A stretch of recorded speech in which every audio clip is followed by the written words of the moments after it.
Are you into strange and spooky? Then you need to check out Shadow Market on June 27th from 10 a.m. to 5 p.m. at the Manchester Event and Visitor Center in Manchester, Tennessee. It's just a short drive from Nashville. Shadow Market's a living tapestry of gothic goods, high fantasy, horror, dark art, oddities, and all things wonderfully weird. Pre-purchase tickets are just $11 or $15 at the door on the day of the event. You can purchase tickets and vendor booths now at shadowmarketus.com. Again, that's shadowmarketus.com.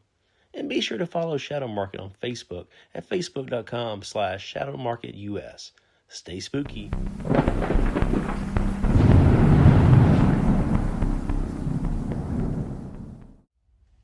Welcome back to Southern Ghost Stories. I'm Alan Searcy, the American Historian. You know, it's hard to believe that June's almost over. Where is this year gone? Well, July 4th is right around the corner. It got me thinking about Washington, D.C. and some of the wild ghost stories there. So why not dive in and talk about one of them? February 28th, 1890. The United States Capitol stood as the beating heart of American government. Senators debated legislation. Representatives argued policy. Journalists crowded the hallways searching for stories. Lobbyists whispered in corners. They still do. The Capitol was a place of power, ambition, and political intrigue. And on that cold winter afternoon, it became the scene of one of the most shocking murders in congressional history. A gunshot echoed through the marble corridors.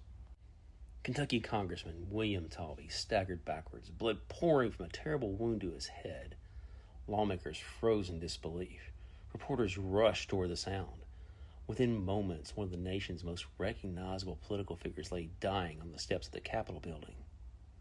His killer stood nearby holding a revolver. The murderer, he wasn't a political rival. He wasn't a disgruntled constituent. He was a newspaper reporter. His name was Charles Kincaid. To understand why a journalist would shoot a congressman in the halls of Congress, we have to go back years earlier to the mountains of eastern Kentucky and the remarkable rise of William Taulbee. William Taulbee was born in 1851 in Kentucky's rugged hill country near Morgan County. He came from humble beginnings. He grew up in a region where opportunities were scarce and hard work was a necessity. Unlike many politicians of the era, Taulbee wasn't born into wealth or political influence. But he possessed something that was equally valuable. He could speak. From an early age, Taulbee demonstrated an extraordinary gift. He was a great orator. People were captivated by his booming voice, his sharp intellect, and ability to command a crowd. He became a minister in the Methodist Episcopal Church and quickly gained a reputation as a powerful speaker. His sermons drew attention throughout eastern Kentucky. Tall, lean, and charismatic, Taulbee seemed destined for public life. While preaching, he also studied law and gradually entered politics. He was elected clerk at the Magoffin County Court and became well known throughout Kentucky's mountain counties. His popularity continued to grow. And by the 1880s, Democrats in eastern Kentucky, they saw him as a rising star in the party. In 1884, Taulbee ran for Congress for Kentucky's 10th District. He won. And then he won again in 1886. Washington began to take notice of this eloquent congressman from the mountains. Reporters described him as handsome, intelligent, and exceptionally persuasive. His speeches on the House floor earned him the nickname the Mountain Orator. Many believed he had a bright future in national politics. Had events unfolded differently, William Taulbee might have become a senator, governor, or perhaps something even greater. But in Washington, rising stars often attract enemies. And one of those enemies, he carried a notebook. Charles Kincaid was also a Kentucky native. Unlike Taulbee, Kincaid did not build his reputation through politics. He built it through journalism. Kincaid had worked as a lawyer, a newspaper editor, and a political insider before becoming a Washington correspondent for Kentucky newspapers, including the Louisville Times. He was smart, ambitious, and relentless in the pursuit of a story. Physically, he was almost the opposite of Taulbee. While Taulbee stood tall and imposing, Kincaid was a tiny man. Accounts described him as being barely 5 foot tall and weighing less than 100 pounds. The contrast between the two men became legendary. But Kincaid possessed something Taulbee could not easily fight: the power of the press. And in 1887, Kincaid published a story that would destroy Taulbee's political future. Washington in the 1880s, it was full of secrets. Politicians maintained public images of morality while engaging in private behavior they desperately hoped would remain hidden. Kincaid uncovered one of those secrets. In December 1887, he published a sensational story alleging that Congressman Taulbee was involved in an inappropriate relationship with a young female government employee named Miss Dodge. According to reports, Kincaid discovered the pair together in a secluded area of the Patent Office building. The resulting article was explosive. Today, such a story might generate a few days of headlines. In Victorian America, it was devastating. The scandal spread rapidly through Washington and Kentucky. Taulbee's reputation suffered enormously. His marriage collapsed. Political allies distanced themselves. His future ambitions evaporated almost overnight. Many historians believe the scandal effectively ended his congressional career. And Taulbee blamed one man, Charles Kincaid. He never forgave him. And Taulbee's anger simmered.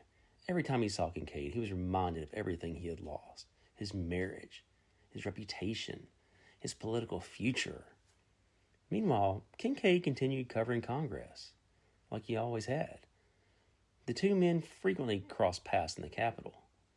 When witnesses later described a long-running feud marked by insults, threats, and physical intimidation, Taulbee was a lot larger than Kincaid, and he often confronted him in public. He reportedly harassed a journalist repeatedly after the scandal became public. Kincaid later claimed Taulbee had assaulted him multiple times over the course of a year. Whether every claim was true remains debated, but there is little doubt that hostility between the two men had become intense. When Taulbee chose not to seek another term in Congress, many assumed the feud would end, just kind of sputter out. Well, instead, it got worse. After leaving office in 1889, Taulbee became a lobbyist. Ironically, that meant he remained in the Capitol almost every day. And almost every day, he encountered Charles Kincaid. On February 28, 1890, tensions finally exploded. That morning, Taulbee and Kincaid encountered one another inside the Capitol building, and witnesses reported an angry, fiery exchange. Insults flew. Doorkeepers were forced to separate them. Some accounts state Taulbee grabbed Kincaid, shoved him, or humiliated him in front of other reporters. One story claimed Taulbee seized a smaller man's ear and publicly squeezed it and embarrassed him. Whatever happened, Kincaid left furious. Then he went home and retrieved a revolver. Hours later, fate brought them together again. Kincaid spotted Taulbee near the east staircase of the house wing. The marble stairway connected the house chamber to the restaurant below. Lawmakers and reporters used it constantly. The former congressman was ascending the stairs. Kincaid approached. The exact words exchanged between the two remain disputed, but what happened next is not. Kincaid raised his pistol and fired. The bullet struck Taulbee in the head near the temple. Blood splashed across the white marble. Taulbee collapsed. For the first time in memory, a gunshot had rung outside the United States Capitol. Newspapers across the nation treated it as a national sensation. Kincaid made no attempt to run. He calmly admitted to officials what he had done. And many assumed Taulbee would die immediately, but he didn't. He was a big guy. Doctors fought desperately to save him. He lingered for 11 agonizing days at Providence Hospital in Washington. Witnesses described periods of delirium and terrible suffering. Friends and family remained at his bedside hoping for a miracle, but that miracle never came. On March 11, 1890, William Taulbee died from his wounds. Kentucky mourned. Newspapers devoted pages to the tragedy. The nation followed every detail. Meanwhile, Charles Kincaid sat in jail awaiting trial. And the trial became one of the most sensational legal proceedings of the era. Prosecutors argued this shooting was simple murder. Kincaid had left the Capitol. He went home, got a weapon, returned. He shot an unarmed man. To them, the act was clearly premeditated. But the defense told a different story. They argued that Kincaid endured months of intimidation and assault from the much larger Taulbee. They portrayed him as a terrified victim who finally snapped, a small man pushed beyond his limits by a powerful bully. The self-defense argument seemed extraordinary, considering Kincaid had armed himself and sought out Taulbee. Yet jurors found the defense to be persuasive. April 1891, Charles Kincaid was acquitted, not guilty. The verdict stunned many across America. A former congressman had been murdered in the Capitol building, and his killer walked free. Well, most murder scenes disappear. This one didn't. Visitors and Capitol employees have long pointed to a dark stain on the marble staircase where Taulbee fell. According to Capitol lore, the discoloration marks a spot where blood soaked into the stone after the shooting. Stories claim cleaners attempted repeatedly to remove it, but they failed. Over the years, the stain became one of the Capitol's most famous ghost stories. And where legends grow, ghost stories follow. Some Capitol employees have claimed to hear footsteps on the staircase late at night when no one is there. Others report sensing an unseen presence near the landing where Taulbee collapsed. A few have even whispered that the ghost of the Mountain Orator still wanders the corridors where his political dreams died. Perhaps he's still searching for justice. Or perhaps still searching for the man who destroyed his life before taking it completely. The murder of William Taulbee remains one of the strangest crimes in American history. It wasn't a political assassination. It wasn't terrorism. It wasn't ideological violence. It was something much older. It was a feud, a personal feud. A clash of pride, humiliation, revenge, and wounded honor. One man believed a reporter had ruined his life. One reporter believed a politician had terrorized him for years. And on a winter afternoon in 1890, that hatred spilled onto the marble steps of the United States Capitol, leaving behind a stain that, according to legend, remains there to this very day. You can find photos of it online. So if you guys enjoyed this episode, check out my book, Pistols at Red River. It's about a guy who spent some time in Washington, D.C. Maybe you've heard of him, Andrew Jackson. But way before he was president, he was married to a woman who was still married to a guy in Kentucky. Well, Jackson, you guys know he had a fiery temper, and he got tired of the whispers and rumors in saloons, and he called a guy out. Went to the Red River, and they hashed it out like men. The book is available on Kindle. If you have Kindle Unlimited, you can read Pistols at Red River for free. Go check it out. Also, please make sure you guys leave a review for the podcast and subscribe to the show. That really helps more people find the podcast, and I appreciate you guys and all you guys do. Have you been to Monster City Madhouse yet? MonsterCityMadhouse.com. Their new shirt, The Declaration of Halloween. It's a lot of fun just in time for July 4th. Celebrate America's favorite holiday with a founding father of fright. The Declaration of Halloween combines patriotic Americana with spooky season charm, featuring a pumpkin-headed Thomas Jefferson drafting the ultimate Halloween manifesto beneath a ghost-filled autumn sky.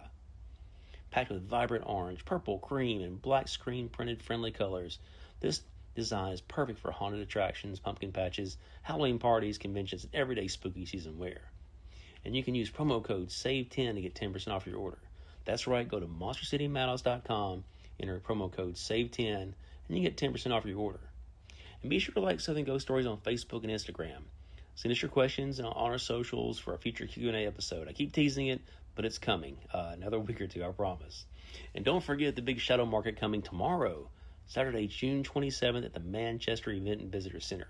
It's in Manchester, Tennessee, and it's not that far from Nashville. It's a very short drive. Shadow Market's a living tapestry of gothic goods, high fantasy, horror, dark art, oddities, and all things just wonderfully weird. I know you guys dig wonderfully weird if you're listening to me.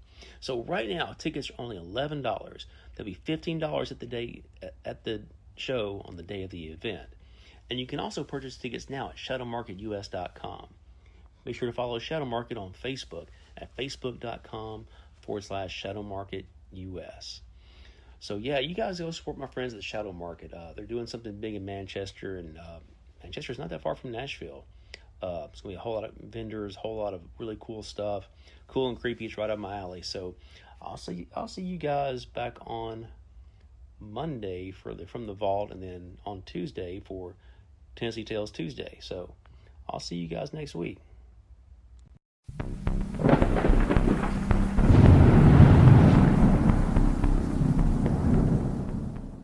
Monster City Madhouse, a year-round online store full of Halloween and classic horror shirts with an emphasis on the vintage look. Use code SAVE10 for 10% off your order. MonsterCityMadhouse.com. Free shipping and financing's available.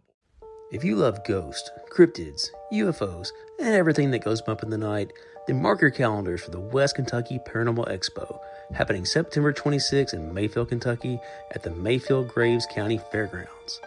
This incredible one-day event brings together some of the biggest names in the paranormal community, including Aaron G. Thompson from Netflix's 28 Days Haunted, Jimmy and Jeffrey from Outlaw Paranormal, The Wind of Rose, Josh Morris, Michael Huntington, Rachel Ravensville, and many, many more special guests and speakers.